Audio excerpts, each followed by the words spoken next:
My brother Derek always got everything handed to him while I worked 2 jobs to pay for college.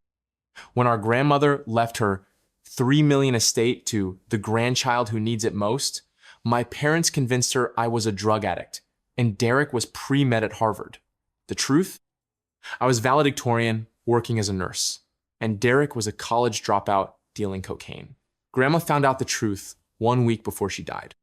Some families have a golden child who can do no wrong, and a scapegoat who gets blamed for everything. I spent 26 years being the scapegoat before I realized the game was rigged from the start. My name is Rebecca Chen, and this is the story of how my family's lies finally caught up with them in the most spectacular way possible. I grew up in suburban Minneapolis as the younger of 2 children. My brother Derek was 18 months older than me, and from the day I was born, it was clear that he was the favorite. Derek was charming, athletic, and had the kind of easy confidence that made adults adore him. I was quiet, studious, and apparently invisible unless I was getting in trouble for something Derek had done. This pattern started early and never changed. When Derek broke Mom's antique vase playing football in the house, somehow it became my fault for distracting him. When Derek got caught cheating on a test in middle school, my parents decided I must have given him the wrong study materials. When Derek wrecked Dad's car in high school, they grounded me for 2 weeks because I should have offered to drive him instead of letting him drive drunk. By the time I turned 16, I learned that my role in the family was to be Derek's safety net and punching bag. If he succeeded, it was because he was naturally gifted. If he failed, it was because I hadn't supported him enough. The financial inequality was just as blatant. Derek got a new car for his 16th birthday. I got a part-time job at a grocery store to pay for my own gas money. Derek's college tuition at the University of Minnesota was fully paid by our parents. I worked 2 jobs and took out student loans to cover my community college expenses. Derek has more potential, Mom would explain when I asked why the rules were different for us. We're investing in his future. You're more practical. You'll figure it out. What made this especially painful was that I was objectively the better student. Derek barely graduated high school with a 2.3 GPA while partying and playing sports. I graduated valedictorian with a 4 and full college scholarship opportunities that my parents discouraged me from pursuing. You don't want to move far from family, Dad would say when I mentioned scholarships to schools in other states. Besides, Derek will need your support while he's finding his direction. Derek's direction apparently involved dropping out of college after 2 semesters to pursue various get-rich-quick schemes that my parents funded with money they claimed not to have when I needed help with textbooks. But the real center of our family drama was my grandmother, Maylin Chen. Grandma May was my father's mother, a formidable woman who had immigrated from Taiwan in the 1960s and built a successful restaurant business from nothing. She was sharp, practical, and had very strong opinions about work ethic and personal responsibility. More importantly, she was wealthy, very wealthy. Grandma had never remarried after my grandfather died, and she'd spent 40 years building her business empire.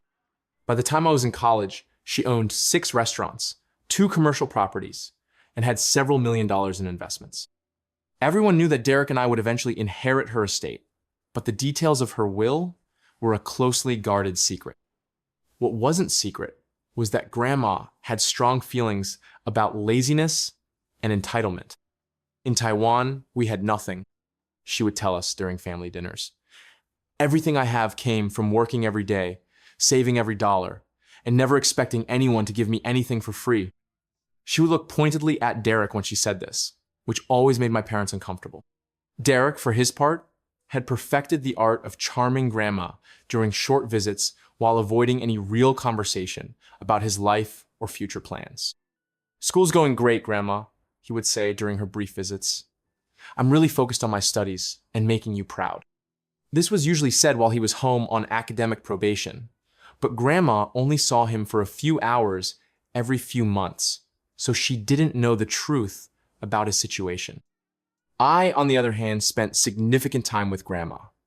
I would visit her restaurant after my classes, and on weekends, helping with paperwork and inventory in exchange for meals and spending money. During these visits, Grandma would ask detailed questions about my studies, my goals, and my financial situation. She knew I was working multiple jobs and struggling to pay for school. "Your parents don't help you with college?" she asked one day while we were going through invoices in her office. "They're helping Derek," I explained. "They don't have enough for both of us." Grandma frowned. "Derek is older. Why doesn't he work to pay for his own school?" This was a dangerous question. My parents had coached me never to say anything negative about Derek to Grandma, because it would cause family problems. "Derek is really focused on his studies," I said carefully. "Mom and Dad think it's better if he doesn't work so he can concentrate on getting good grades." "And what about your grades?" "I'm doing fine. I like working. It teaches responsibility." Grandma looked at me for a long moment. "Rebecca, you are very diplomatic. But I am not stupid. I see what happens in this family." I didn't know how to respond to that, so I just kept sorting invoices. "How are Derek's grades?" she asked suddenly. This was the moment I should have told the truth. Derek had flunked out of college the previous semester and was spending his days playing video games and selling marijuana to high school kids. My parents were pretending he was still enrolled while they figured out how to fix the situation. But I've been trained my entire life not to make Derek look bad. "He's working really hard," I said weakly. Grandma didn't say anything else, but I could tell she didn't believe me. That conversation happened in March of my sophomore year. By December, the family lies had become much more elaborate. Derek had not only flunked out of college, but he'd been arrested for selling drugs on campus. My parents had spent $15,000 on a lawyer to keep him out of jail and get the charges reduced to a misdemeanor. But when Grandma asked about Derek's school progress during Christmas dinner, my parents had a ready-made story. "Derek is doing so well that he's been accepted to a special, accelerated program," Mom announced proudly. "He'll be able to finish his pre-med requirements early and apply to medical school next year." This was a complete fabrication. Derek was working part-time at Best Buy and spending most of his free time getting high with his girlfriend. But Grandma seemed impressed. "Medical school? That is wonderful. Derek will be a doctor like his grandfather wanted to be." I almost choked on my food. Derek couldn't handle basic biology, let alone medical school. But my parents nodded proudly, and Derek played along with the fiction. "It's a lot of work," Derek said modestly, "but I'm really passionate about helping people." After dinner, I helped Grandma clean up in the kitchen, while my parents and Derek watched football. "Rebecca, what are you studying?" Grandma asked while we loaded the dishwasher. "Nursing," I said. "I'm in the RN program at the community college." Nursing is a good profession. Honest work helping people. I like it. I'm actually doing my clinical rotations at the hospital now. And after you graduate, I'll probably work in the ICU or emergency department. Maybe go back to school later for my bachelor's degree, if I can afford it. Grandma nodded approvingly. "You have a good plan, very practical." She paused for a moment, then asked, "Rebecca, is Derek really studying to be a doctor?" My heart started racing. This was exactly the kind of question my parents had warned me never to answer honestly. "That's what Mom and Dad said," I replied carefully. "That is not what I asked you." I looked toward the living room, where my family was laughing at something on TV. They looked so happy and normal. I couldn't be the one to shatter that illusion. "Derek is very smart," I said. "I'm sure he could be a doctor if that's what he wants." Grandma studied my face for a long moment. "Rebecca, you are a terrible liar. This is usually a good quality, but right now it tells me everything I need to know." I felt my face burning with embarrassment and guilt. "Your parents think I am an old woman who is easy to fool," Grandma continued. "But I built a business by learning to read people. Derek has been lying to me for years, and your parents help him do it." I didn't know what to say. Admitting the truth felt like betraying my family, but lying to Grandma felt equally wrong. "I don't want to cause problems," I said finally. "The problems already exist," Grandma replied. "I am just deciding what to do about them." That conversation haunted me for weeks. I'd grown up believing that my job was to protect Derek and maintain family harmony, even when it meant sacrificing my own needs and integrity. But talking to Grandma made me realize that maybe the harmony was an illusion built on lies that were designed to benefit Derek at everyone else's expense. The situation escalated dramatically the following spring. I was finishing my nursing program and had already been offered a job at the hospital where I'd done my clinical rotations. I was proud of my accomplishments and excited about starting my career.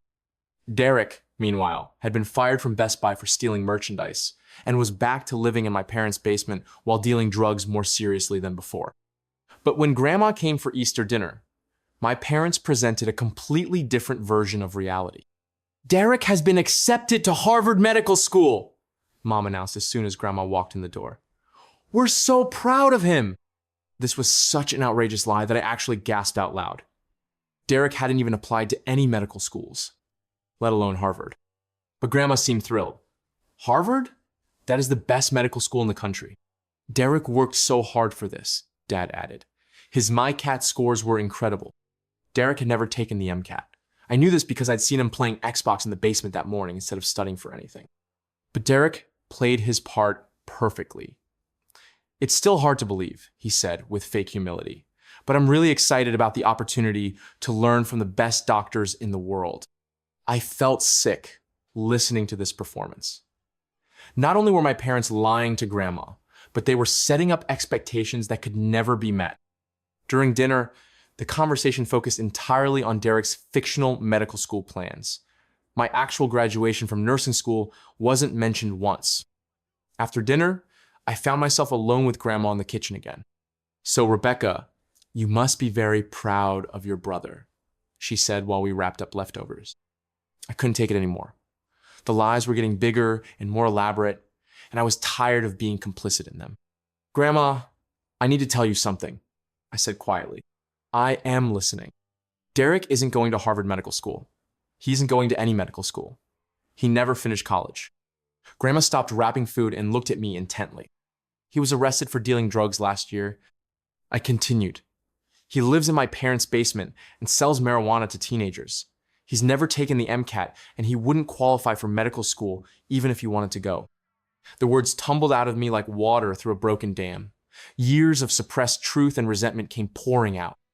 "My parents have been lying to you about Derek for years because they're embarrassed that their golden child is a loser. They spend all their money bailing him out of trouble while I work 2 jobs to pay for my own education." Grandma listened without interrupting, her face expressionless. "I graduate from nursing school next month with a 4 GPA, and I already have a job lined up at the hospital. But nobody cares about that because it's not as impressive as Derek's fake Harvard acceptance." When I finished talking, Grandma was quiet for a long time. "Rebecca, why are you telling me this now?" "Because I'm tired of lying. And because you deserve to know the truth about your grandchildren before you make decisions about your will." That last sentence came out before I could stop myself. I immediately regretted bringing up the inheritance, but it was too late.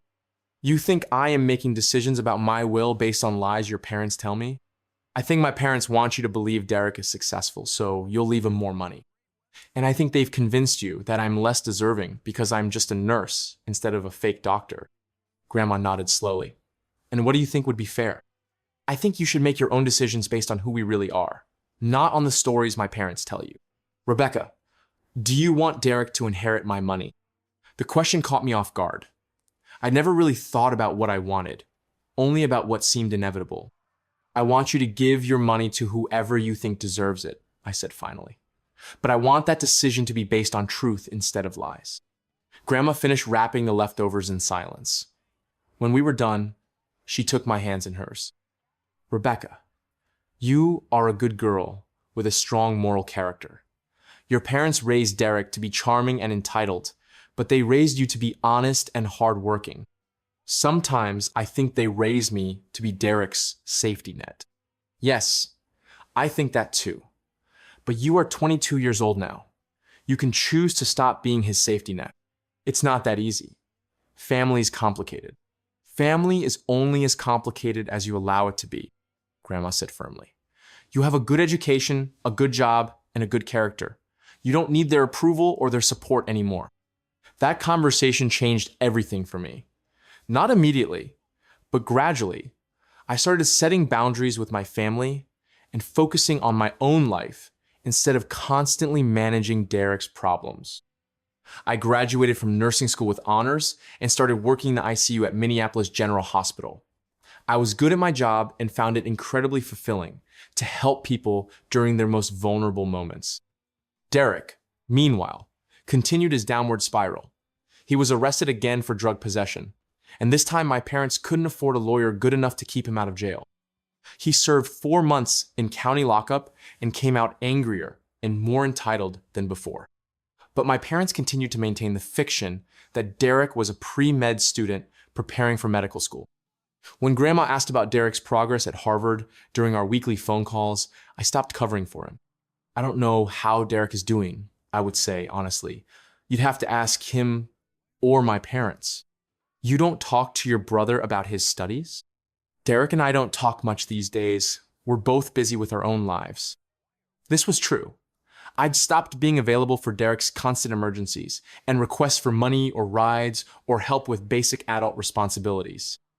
The final confrontation came 18 months later, when Grandma was diagnosed with pancreatic cancer. The diagnosis was devastating, but not entirely surprising. Grandma was 78 years old and had been having health problems for several months. The doctors gave her 6 months to live, maybe 8 with aggressive treatment. Grandma chose to forego chemotherapy and focus on getting her affairs in order, while she still had the energy and mental clarity to make important decisions. This sent my parents into a panic. We need to make sure Derek spends as much time with Grandma as possible, Mom told me during a family meeting. She needs to see how mature and responsible he's become. Derek had been arrested again the previous month for driving under the influence and was facing possible jail time, but my parents were determined to hide this from Grandma. What if she asks about Harvard? I asked. Derek was supposed to start medical school this year. We'll tell her he deferred for a year to spend time with family during her illness, Dad said. That sounds responsible and caring. I couldn't believe they were planning to lie to a dying woman about her grandson's fake medical career. What happens when she dies and Derek never becomes a doctor? I asked. What happens when people ask about Dr. Derek Chen and find out he doesn't exist? We'll cross that bridge when we come to it, Mom said dismissively. Right now we need to focus on maintaining her illusions so she can die in peace. Or you could just tell her the truth and let her make her own decisions about her relationships with her grandchildren. My parents looked at me like I'd suggested murdering Grandma ourselves.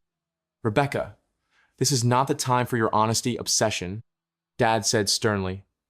Grandma is dying. The last thing she needs is to be disappointed in Derek when she can't do anything about it. Maybe she could do something about it. Maybe knowing the truth would help her make better decisions about her will and her legacy. The will is not your concern, Mom snapped. Your job is to support your brother and maintain family unity during this difficult time. But I was done being Derek's support system. Instead of participating in the elaborate charade my parents had planned, I started visiting Grandma on my own during my days off from work. These visits were precious to me. Grandma was weak from the cancer, but still sharp and insightful. We talked about her life in Taiwan, her early years in America, and her hopes for the family's future. During one of these visits, Grandma asked me directly about Derek's medical school progress. Derek is supposed to be in his first year at Harvard now, she said. But I haven't heard much about his classes or rotations. This was my moment of truth. I could continue the lie and maintain family peace, or I could honor Grandma's right to know the truth about her grandson. Grandma, Derek isn't at Harvard Medical School, I said quietly. I know, she replied. I was shocked. You know? Rebecca, I may be dying, but I am not stupid. I called Harvard 3 months ago and asked about Derek Chen and their medical school program. They have no record of him. I felt simultaneously relieved and terrified. How long have you known? I have suspected for years that your parents were lying about Derek. The Harvard story was so ridiculous that I decided to investigate. What did you find out? I hired a private investigator to research both of my grandchildren. Grandma said matter-of-factly, I wanted to know the truth about your lives before I died. She pulled out a thick folder from her nightstand drawer. Derek has been arrested 4 times in the past 3 years. She continued, he has never held a job for more than 6 months. He lives in your parents' basement and supports himself by selling drugs to children. I felt my face burning with shame, even though Derek's failures weren't my fault. You, on the other hand, graduated with a 4 GPA from nursing school and are considered one of the most promising young nurses at your hospital, Grandma continued. You work extra shifts to help pay off your student loans, and you volunteer at a free clinic on weekends. You investigated me too? I investigated both of you. I wanted to know who my grandchildren really are, not who your parents pretend you are. Grandma opened the folder and showed me detailed reports about both Derek and me. The information was comprehensive and accurate. Why didn't you confront my parents about the lies? Because I wanted to see how far they would go to protect Derek's image while ignoring your accomplishments, Grandma said. The answer is they will lie about anything to make Derek look good, and they will minimize anything that makes you look good. I didn't know what to say. Having the family dynamics laid out so clearly was both validating and heartbreaking. Grandma, I'm sorry that Derek disappointed you, and I'm sorry my parents lied to you. You are not responsible for their choices, Rebecca.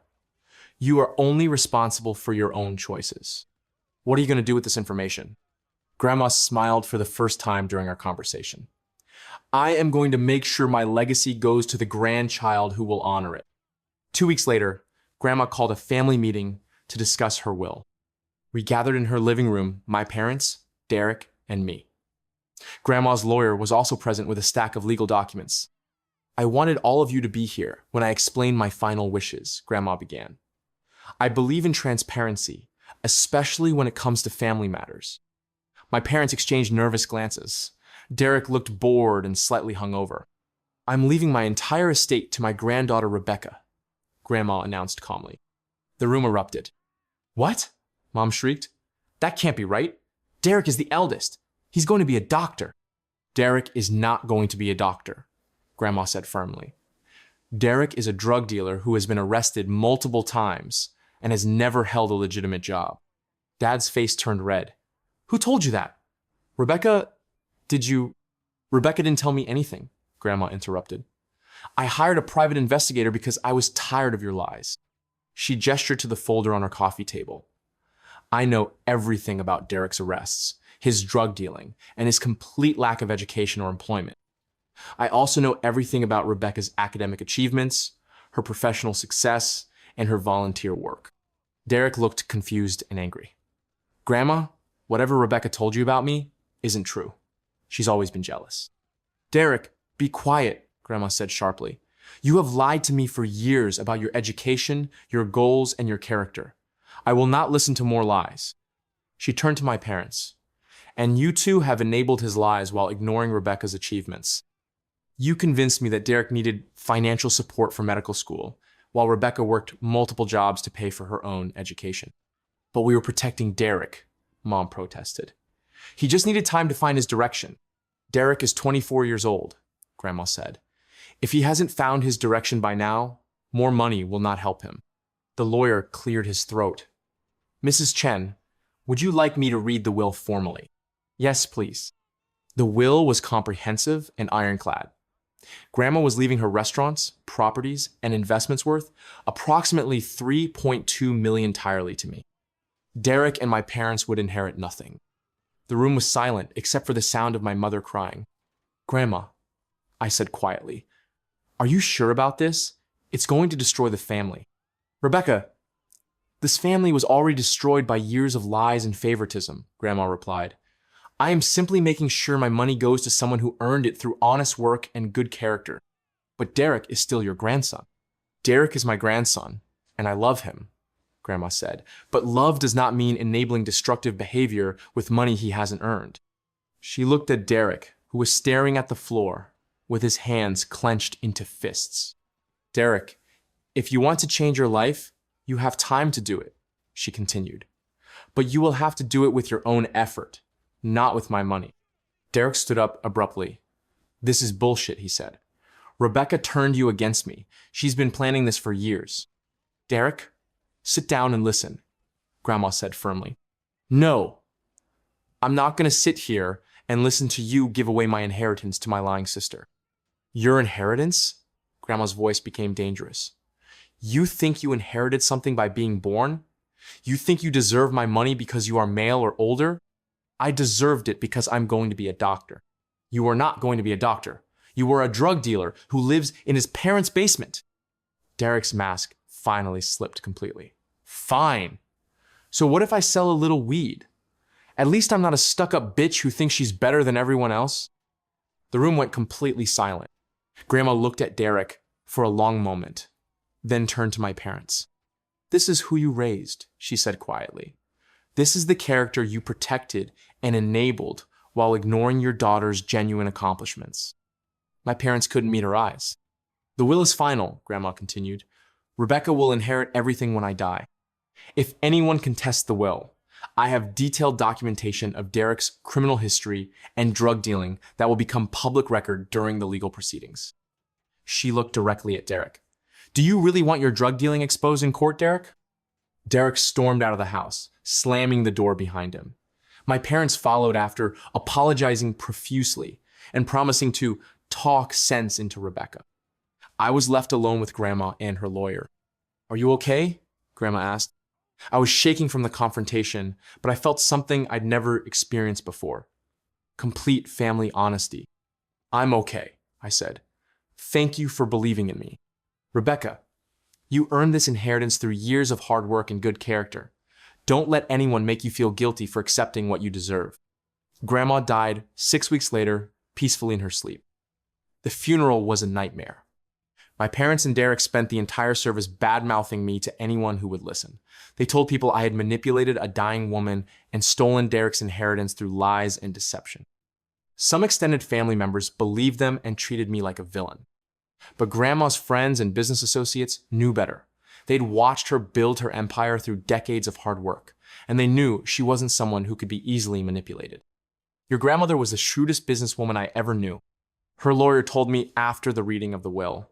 "She didn't make this decision lightly. She made it because she recognized your character and wanted to invest in your future." The inheritance process took several months to complete, but Derek and my parents never contested the will. I think they were afraid of what would come out in court about Derek's criminal activities. Instead, they waged a campaign of emotional warfare, designed to make me feel guilty enough to share the inheritance voluntarily. "Derek is your brother," Mom would say during her frequent phone calls. "Family should take care of family. Where was that philosophy when I was working 2 jobs to pay for school while you funded Derek's drug habit?" I would respond, "That's different. Derek needed more support because he was struggling. Derek was struggling because you never made him face consequences for his actions." These conversations went in circles and never resolved anything. Eventually, I stopped taking their calls. Derek tried a different approach. He would show up at my apartment drunk or high, sometimes with friends, demanding money. "You owe me half of that inheritance," he said during one particularly ugly confrontation. "We're supposed to be equal." "We were never equal, Derek. You got everything handed to you while I worked for everything I had. I'm your brother. You're supposed to help me. I helped you for 24 years by covering for your lies and enabling your irresponsibility. I'm done helping you." After several of these incidents, I had to get a restraining order against Derek and change my locks. My parents were furious. "How can you get a restraining order against your own brother?" "Because he threatened me and tried to break into my apartment," I said. "Because he's a drug addict who thinks he's entitled to money he didn't earn. He's family. Family doesn't mean I have to tolerate abuse or theft." The restraining order was the final break with my parents. They made it clear that I had to choose between the inheritance and my relationship with them. I chose the inheritance. It wasn't really about the money, though the financial security was life-changing. It was about refusing to sacrifice my future to enable Derek's dysfunction. With Grandma's inheritance, I was able to pay off my student loans, buy a house, and go back to school for my bachelor's degree in nursing. I also honored Grandma's legacy by using some of the money to establish a scholarship fund for first-generation college students pursuing healthcare careers. "Your grandmother would be proud," the scholarship coordinator told me during the program launch. "She believed in investing in people who work hard and have strong character." The scholarship has helped 23 students pay for nursing, medical technology, and physical therapy programs over the past 3 years. Derek, meanwhile, has continued his downward spiral. He was arrested again for drug possession and served 8 months in prison. When he got out, my parents had finally reached their limit and kicked him out of their house. He's currently living with various friends and ex-girlfriends while working sporadically at temporary jobs. My parents occasionally reach out to me, usually when they need money for something or when Derek is in serious trouble. "We're still your family," Mom said during her last phone call. "Blood is thicker than water." "The blood of the covenant is thicker than the water of the womb," I replied. "The family you choose is stronger than the family you're born into." What does that mean? It means I've built a new family with people who appreciate my work and character, instead of expecting me to sacrifice everything for someone who's never contributed anything positive to anyone's life. That was 2 years ago. We haven't spoken since. Some people think I'm too harsh. They believe families should forgive and support each other unconditionally, regardless of behavior or consequences. But I learned from Grandma that love without accountability isn't love, it's enabling. Derek had 24 years of unconditional support that taught him he could lie, steal, and hurt people without consequences, as long as he was charming enough to maintain the facade. That kind of love destroyed his character and nearly destroyed mine. My life now is peaceful and purposeful. I work as a charge nurse in the ICU, where I help save lives every day. I'm pursuing my master's degree in nursing administration, and I volunteer with several healthcare charities. I have close friends who appreciate my honesty and work ethic. I'm dating a fellow nurse who shares my values and goals. Most importantly, I sleep well at night, knowing that I'm living authentically instead of maintaining lies designed to protect someone else's image. Grandma's inheritance wasn't just money, it was validation that character matters more than charm, that honest work has more value than elaborate lies, and that sometimes the best thing you can do for your family is refuse to enable their worst behaviors. Derek will probably never understand why he lost the inheritance. In his mind, he's the victim of a conspiracy between Grandma and me. My parents will probably never forgive me for choosing my own future over Derek's comfort. But I've learned that some relationships aren't worth preserving if they require you to compromise your integrity or sacrifice your potential. Grandma saw who I really was underneath the family scapegoat role, and she invested in that person. I honor her legacy every day by being someone worthy of that investment. Sometimes the greatest gift you can give someone is believing in their potential when no one else does. Grandma gave me that gift, and now I try to give it to others through my work, my scholarship fund, and my refusal to enable destructive behavior in the name of family loyalty.